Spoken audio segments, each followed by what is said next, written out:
Right, so I'm back with another video again. Initially, I was in the middle of a lot of things. I've been very busy, so I haven't been able to upload a video for a few days. So, you have to sue me for that. There's a lot of stuff going on in the background that I have to deal with. But anyway, I'm back here now, back in the basement. Now, there's some things I wanted to sort of discuss, and that's to do with the meeting between Horace Chang and a bunch of Indians. I don't know if they're Indian dignitaries, they're Indian businessmen, or they're Indians who are representing the Indian government. I don't know, I doubt it, because I did do some research on, a search for who the health minister is, who is the security minister, and the prime minister and so on of India, and I got no hit back at all for anybody that resembles this particular man over here. So as you can see, this picture was taken, some time ago when they had this meeting. Now I'm going to read you some tweets from the Ministry of National Security for Jamaica. And as I say, I don't know who these people are. Their names are not mentioned, but I'll get back to it at all, because I thought these were probably Indians who were representing, the Indian government. But it looks as if they're from the private sector in some capacity. Something to do with the medical science division, but at the same time, Horace Chang, even though he's qualified medical doctor, his profession right now is the position he holds as Minister of Security. But then the tweet did say something about security, even though in the background, if you blow it up, you can see it says medical sciences. So we're going to go into that in a second. So let me just sort of rearrange that on the screen nicely for you. So first of all, let's just jump into these tweets. So if I just scroll to find them, the first tweet is this one here. Don't worry about it if you can't see bits. The important bits have been shown on the screen. So you can see Ministry of National Security, Government of Jamaica, which is the handle there. And it's a three-part tweet that they did. And it says, Jamaica is open for business, presenting a prime investment opportunity. What that investment is in, we don't know. The Honorable Dr. Horace Chang delivers the keynote address at the Indian International Startup Foundation Global CXO Summit at the Bypress Institute of Medical Sciences in Montego Bay. That sounds all nice and fancy. That doesn't tell us anything that we need to know. The next tweet that went out from the Minister of National Security said, the government continues to invest significantly in infrastructural developments to facilitate investment in Jamaica. Again, that doesn't tell us what it's all about. Additionally, the law enforcement system is being digitally transformed to effectively address emerging threats to national security. So we're going to stick up in here. So basically, even though we're talking about medical sciences, apparently is to, deal with the infrastructural development to facilitate investment in Jamaica. Additionally, the law enforcement system is being digitally transformed. So I'm assuming this is what this is about. To effectively address emerging threats to national security. So obviously now this makes sense, because I've heard people saying, why is Horace Chang meeting with a bunch of medical personnel when he's the Minister of Security? But it clearly says it there that is to do with security and emerging threats in that respect. So that makes sense. So if we then go to the third bit of the tweet, which is this one, and as you can see, Ministry of National Security, Jamaica, so Government of Jamaica rather. So this would be directly under Horace Chang's division. He'd be in charge of it. So just pull this back out a little bit, don't want it too big. Finally, it says the ISF Global CXO Summit fosters cross-border partnerships and positions Jamaica as a premier nearshore technology hub for global digital services. So they mention a lot about global digital services, and obviously in the second tweet they did mention something along the lines of digitally transformed to effectively address emerging threats to national security. So it seems as if they're gonna have a sort of a database system that they're gonna develop, like a database system. I mean, many of you probably already know that I'm a qualified software engineer. So even though I don't work in that capacity anymore. I did software engineering, then I went over into finance, and then I left that. So, you know, it's a situation where I'm looking at this and I'm thinking, okay, so if it's digitalizing, if you like, if there's such a word, digitalizing, effectively address emerging threats to national security, the only thing I can think of is if you're going to digitize something, it means you're going to create a database, basically. Digitizing is just a fancy word of saying they're going to set up what is called a DBMS system, database management system. That's what they're going to do. It would have to include that anyway. There's no security system on the planet that doesn't have a DBS system at its core. It has to. How is it going to be effective if you don't have a database system? So, you know, database system is basically part and parcel of today's society. It's been this way for donkeys of years, for, you know, flipping decades. So what I'm looking at here is they're going to develop some sort of national database system where, you know, it will facilitate and help them in terms of how they deal with national security. Now, there's good and bad. When it comes to technology, there's always a double-edged sword. The one hand, you want a system like that where when it comes to, you know, people who are accused of pedophilia and the big R word, or people who have committed certain types of crimes, and you want to have, you need to have a database where employers and the government and anybody else who have legitimate interests can search this database to check your criminal record and also monitor high-level criminals and terrorists. Jamaica, as you know, have lots of terrorists. It's just that the Jamaican government, because as far as we know, allegedly, they're all very strongly linked to, you know, a lot of them are heavily strongly linked to gangs in Jamaica, and lots of people's names have been bandied about of them, you know, strongly linked with, you know, terrorism in that respect. So if that's the case, you know, it's ironic. I'm sitting there and I'm laughing because you know what just crossed my mind? Yo, you know what just crossed my mind, brother? We've heard all these rumors and allegations that Dr. Horace Chang is somehow linked, allegedly, to a particular gang. I can't remember the name of the gang, so I won't say it. But he's been linked to a particular gang in Jamaica. And we've heard similar allegations about the PNP and their affiliations with certain gangs.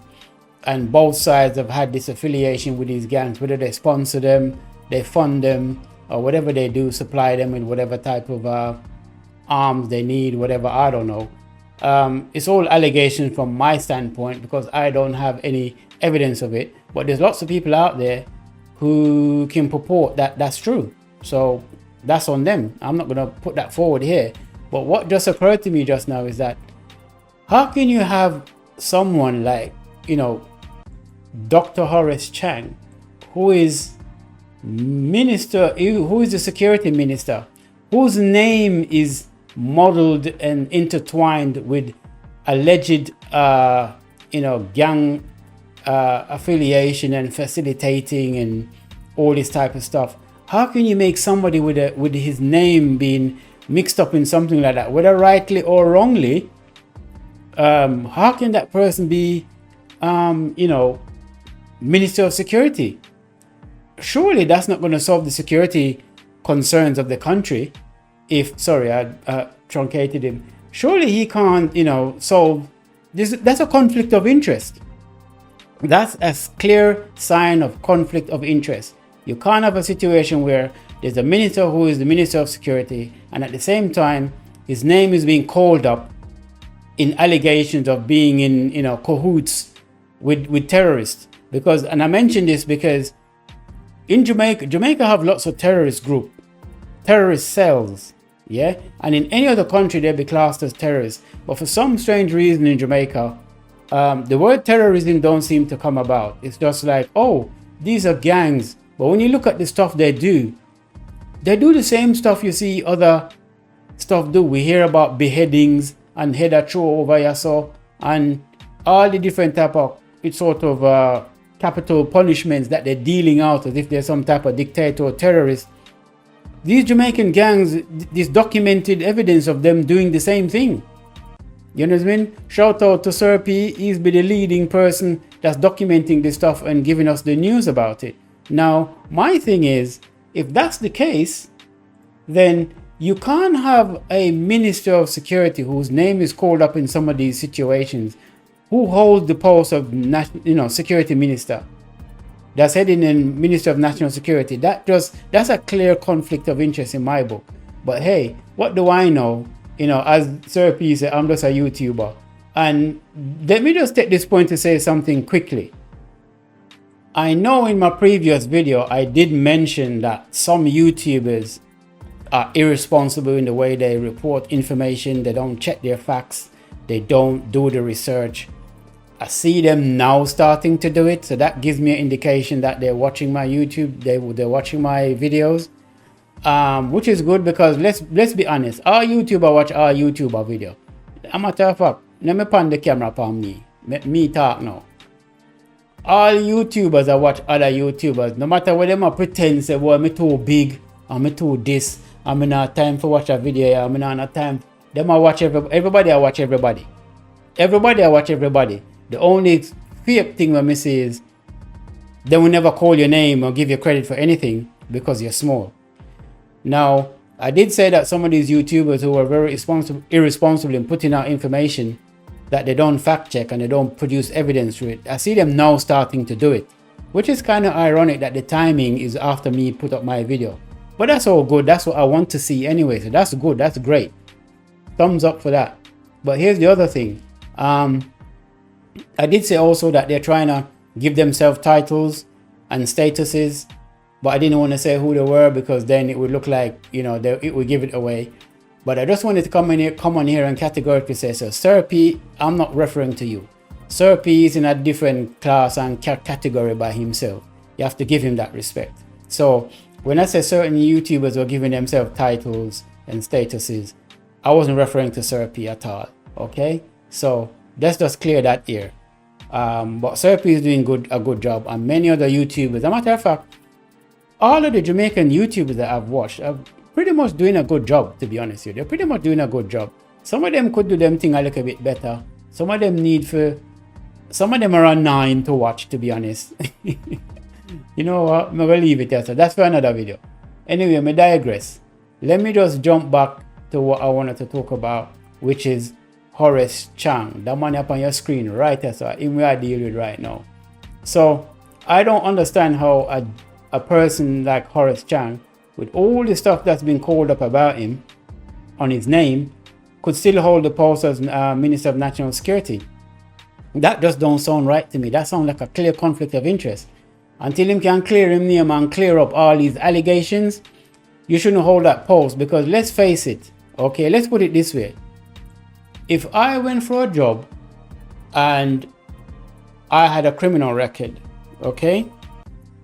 If I went for a job and I had a criminal record, and that criminal record is sensitive to a particular position I'm going to hold.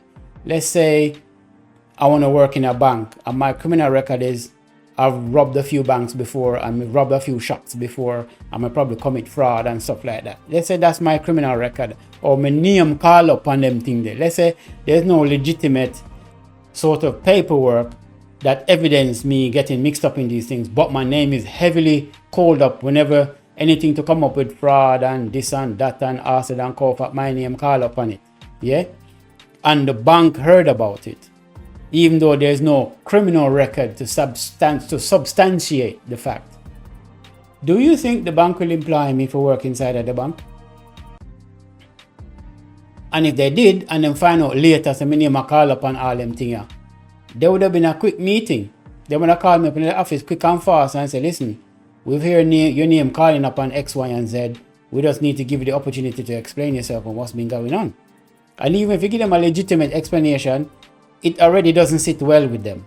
They're not going to be comfortable. And you know what they're going to be doing from that point onwards? Strategizing how to make you leave the job. Whether them fire you, sack you, pressure you, put you under undue stress. They're going to make your life extremely uncomfortable and hard in the job for you to leave. to resign if them don't outright fire you. Do you understand?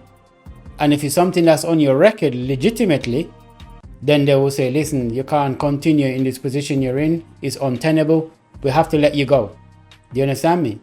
And here's the next thing though. So that's my point on that. So this is what I'm saying. When you look at Horace Chang over here, I'm saying, how does the man whose name is being called up on all this stuff continue to maintain the position he's maintaining as security minister when his name is called up on quite a few things?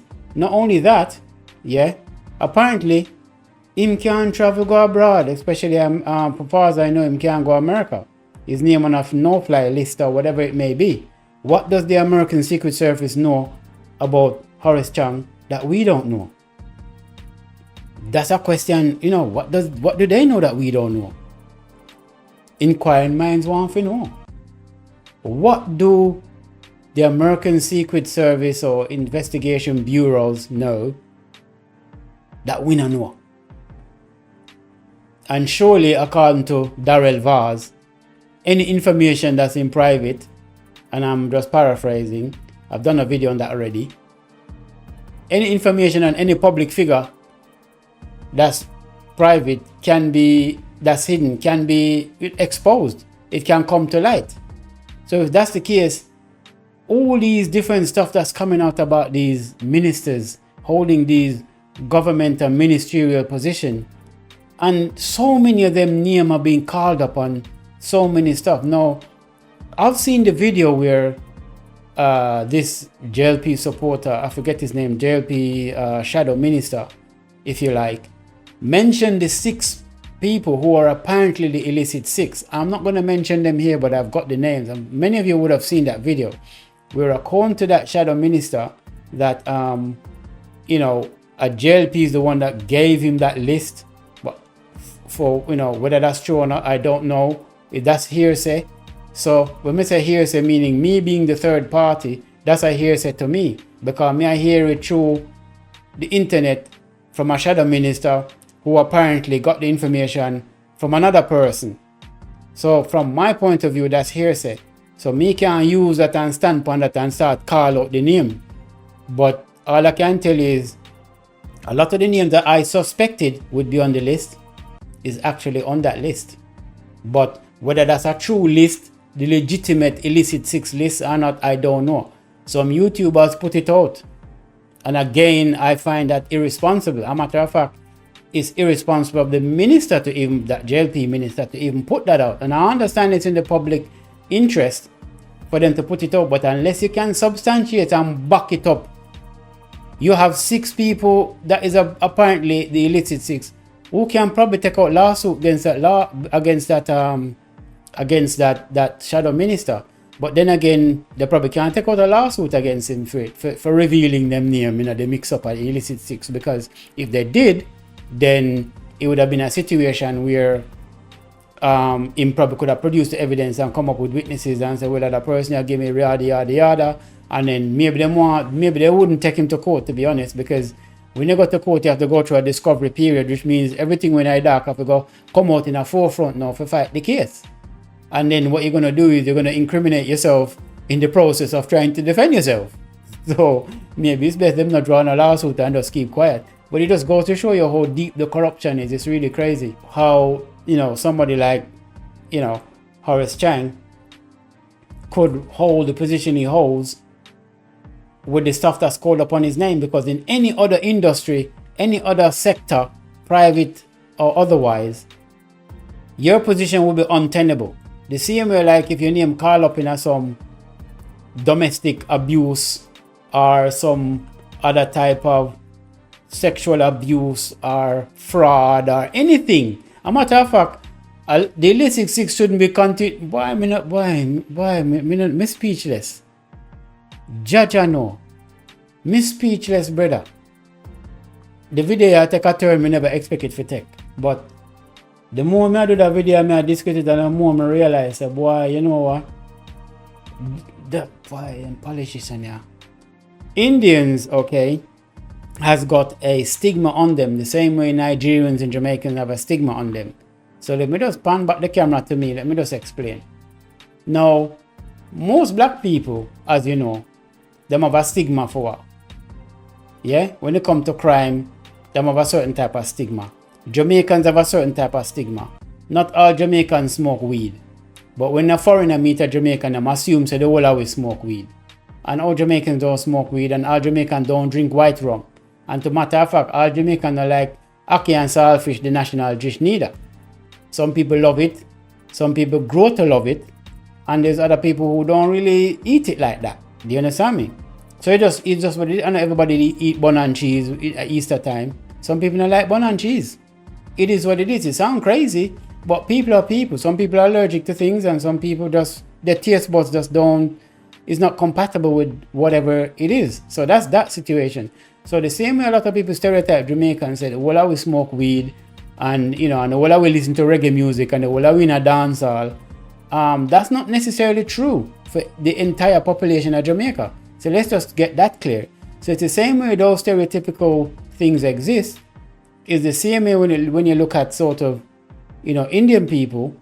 One of the unfortunate stereotype they have is that just like the Nigerians stereotype, their notoriety is fraud, especially fraud when it comes to, you know, digitalized systems. They're very good at frauding on that scale. I'm hoping that Horace Chang, doesn't make any agreement where you're digitalizing a service for security and emerging threats, but the servers are being hosted in India. That's a big mistake. You'll never find American security servers hosted in any other country, any other foreign country. That is an obvious no. But knowing Jamaican people are all, when I say Jamaican, I don't mean the population, I thought the politician them. Yeah, so let me be specific. Knowing the Jamaican politician them and all them licky and the money and all this type of stuff, I wouldn't be surprised if whatever deal them cut for digitalize whatever, either the call centers are going to be hosted in India, and most of the staff that's going to man these digitalized services in these spaces probably going to be Indians in India that doesn't speak very well English. Them just have the basic concept of English, because I've dealt with them on many occasions. And if that's the case, then you can't contract out national security services to a foreign country, because that does not make no sense on no level at all. So that's the first thing. The second thing is, if you look at it from the perspective of the potential of scamming taking place, that's a high probability as well. I'm not saying these persons are mixed up in that type of stuff. That's not what I'm saying. Don't get it construed. What I'm saying is, just like all not all Nigerians are scammers, okay? So let us just get that clear. Not all Nigerians are scammers, but you know, a lot of them have that label, wrongly or rightly. They have that label, which is unfair, but that's just what it is. Not all Jamaican people smoke weed and listen to reggae music or dancehall music or whatever it is.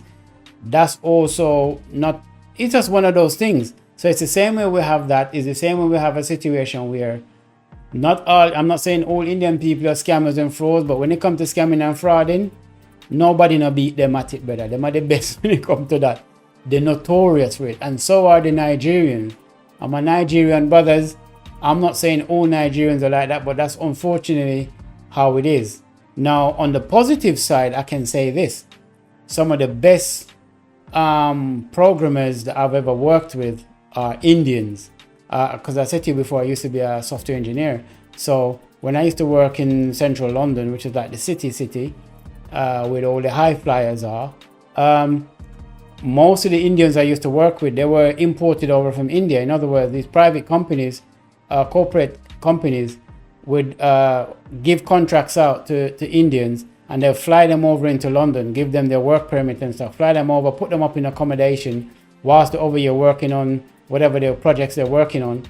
And I used to work alongside them. So, you know, the company would pay for them to come over, pay for their accommodation and stuff.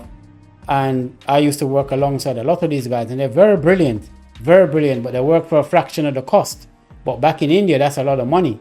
You understand? So I was getting probably 4 or 5 times the money these Indians were getting for doing the same job.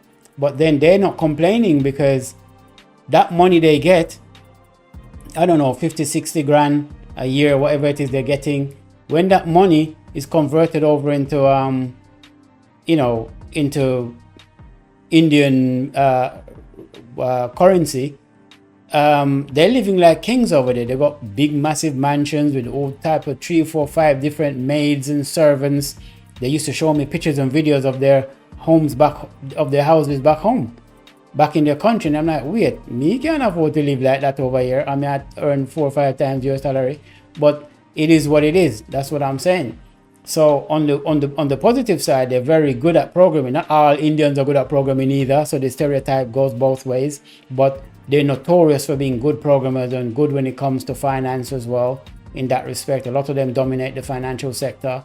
A lot of them are doctors. And a matter of fact, most sectors that these Indians go in, them dominated. If you go in the medical sector, them dominated. So it's just that type of thing. The Nigerians, I would say, is very good at computing as well.